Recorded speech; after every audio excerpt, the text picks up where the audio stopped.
And now at 11 o'clock, a sad update as we come on the air tonight. Miami-Dade officer Cesar Echaverry has died. The 29-year-old passing away days after he was shot in the head while responding to an armed robbery. The Miami-Dade police director saying that Echaverry died surrounded by loved ones. NBC6 has live team coverage tonight from the hospital. Let's begin with NBC6 reporter Jamie Guirola with reaction tonight. Jamie. Yeah, well, the mood out here outside of the hospital is a somber one. There are officers arriving here at the main entrance as well as the entrance over at the trauma center. The director of the Miami-Dade Police Department, he was out here tonight. So was the mayor of Miami-Dade County. The officer, just 29 years old, in the Miami-Dade Police Department, announcing tonight that he succumbed to his injuries while surrounded by his family. Tonight, Miami-Dade PD and officers from other areas returned to the hospital where Cesar Echaverry, or Echy, was rushed to earlier this week.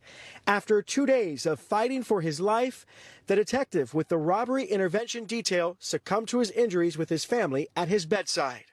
Echy was shot during this takedown of a suspect near Liberty City. Freddie Ramirez, director of the agency, was emotional Tuesday talking about Echy. I know him. There's a robbery detectives work out of headquarters, and I know his smile. I know his heart. I know as a father what it feels like to see a young man like that injured in that fashion in such a violent way. Hours before the announcement of Echy's passing, the Miami Marlins paid tribute. Cesar Echaverry was critically wounded during an attempted robbery. And online, condolences flood social media, from local leaders to Homeland Security to other police departments. Miami-Dade Mayor Daniela Levine Cava wrote, "I am heartbroken to learn of Officer Cesar Echaverry's death. I ask our entire community to uplift his family, loved ones, and our police department in prayer as they navigate an unthinkable tragedy. Our county is safer because of his bravery, a sacrifice we will never forget." Director Ramirez posted, "Officer Echaverry died in the line of duty while serving and protecting our community.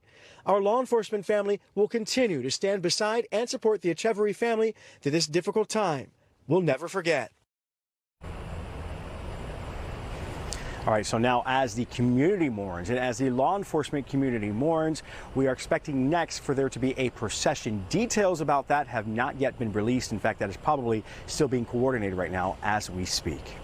Reporting live tonight from Jackson Memorial Hospital, Jamie Guirola, NBC6 News. And Jamie, our team coverage continues now with new details in the takedown of the second suspect in the case. Police opened fire inside a hotel room, killing him. Tonight, we're hearing from the suspect's girlfriend. NBC6 reporter Ryan Nelson joined us live from Miami with what she said about the hotel guests and what happened. Ryan.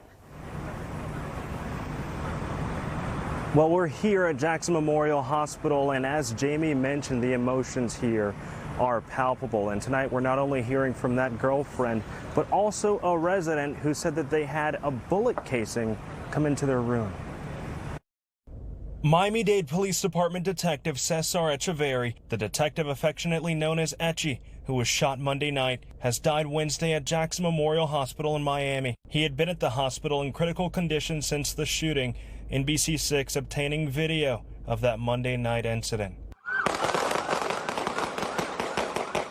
Police say Echeverry's robbery unit spotted Jeremy Horton on Monday night, an armed robbery suspect wanted in Broward County, driving the suspected getaway car in Dade County. That led to a car chase, then foot chase, and an exchange of gunfire with police. Horton died at the scene. Detective Echaverry was shot in the head and died of his injuries Wednesday. Echeverry's death comes 1 day after Jaime Robles, the second man linked to the Dania Beach armed robbery investigation, was shot and killed by officers at this Miami Springs extended stay Tuesday on Fairway Drive, where police say Robles was holed up. Video obtained by NBC6 shows Miami-Dade PD's special response team moving in to serve the warrant. Inside, police say they were confronted by Robles, who was armed with an AK-47, pictured here. He was a great person. He was kind. He will help anyone. That's what we did with Horton. We were helping him. Robles' girlfriend speaking to NBC6 Wednesday, saying the couple lent their car to Horton on Monday, but says she had no idea Horton planned on using it for an armed robbery. He lent it to this guy, and this guy went to Supposedly he was just gonna go pick up something and come right back.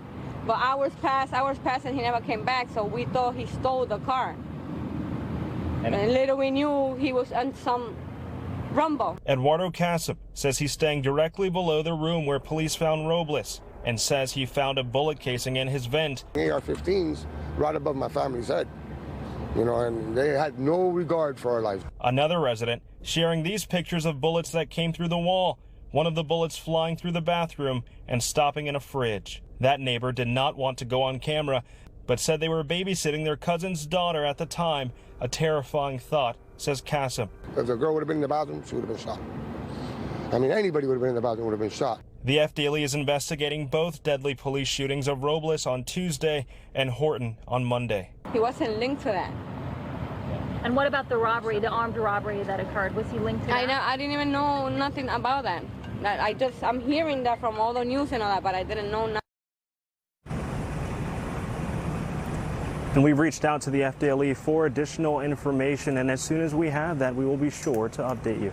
Reporting in Miami, Ryan Nelson, NBC6 News.